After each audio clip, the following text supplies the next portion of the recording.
शामिल हुए सब बड़े मेहमानों को सच्चे दिल से शुक्रिया अदा पेश करता हूँ।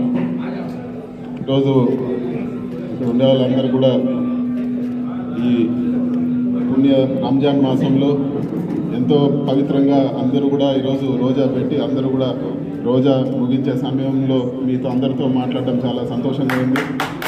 ముఖ్యంగా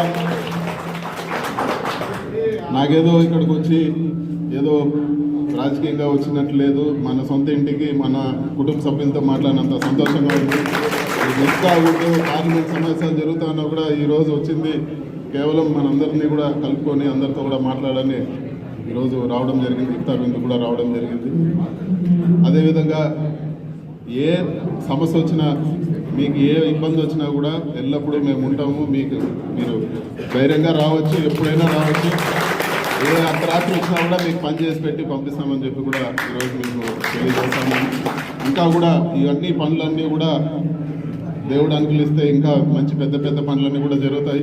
ఇవన్నీ కూడా మీ అందరి మంచి దీవెనలతో జరిగినాయి. ఇంకా కూడా మంచి పనులు చేస్తాము. ఎప్పుడు కూడా మీకు అండగా ఉంటామని చెప్పి కూడా తెలియజేస్తున్నాను.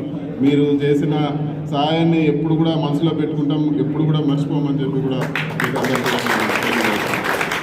ఇంకా కూడా 2 విషయాలు అయితే మీకు చెప్పాలా. ఈరోజు ఒక రాష్ట్రంలోనే కాదు, దేశంలో ఒక ప్రత్యేకమైన పరిస్థితులు ఉన్నాయి. మీరందరూ కూడా ఇది జాగ్రత్తగా ఆలోచించాలా. మనం ఇక్కడ చిన్న ఏదో 20 లక్షలు 50 లక్షల ఫండ్స్ గురించో లేకపోతే ₹1 కోటి ఫండ్స్ గురించో మాట్లాడుతున్నాము.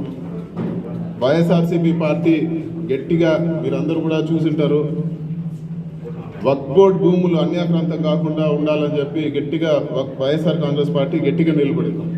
ఈరోజు ఆ బిల్లు అంటే ఒక ఫుల్ మెజార్టీ లేకుండా ఈరోజు పాస్ అయింది. కానీ మన రాష్ట్రంలో వక్ఫ్ బోర్డు భూములు వేరే పేర్లో, ఏపీఐసీ పేర్లో, ఇంకో పేర్లో పెట్టి ఈరోజు అన్యాక్రాంతమయ్యే పరిస్థితి ఉంది. దీనిపైన గట్టిగా అందరూ కూడా మాట్లాడాలా. మేము కూడా మాట్లాడతాము, అందరితో కూడా కలిసి దానిపైన గట్టిగా పోరాటం చేస్తాము. వక్ఫ్ బోర్డు భూములు కాపాడుకోవాల్సిన బాధ్యత మనందరిదే అని చెప్పి కూడా మీకు అందరు కూడా నేను తెలియజేస్తున్నాను. మీ అందరి దీవెనలో, ప్రార్థనలో మన పెద్దానికి కానీ మాకు కానీ చోటు ఉండాలని చెప్పి మనస్ఫూర్తిగా మీ అందరూ కూడా కోరుకుంటూ, మీరు అందరూ కూడా సంతోషంగా ఉండాలని చెప్పి మనస్ఫూర్తిగా కోరుకుంటున్నాను.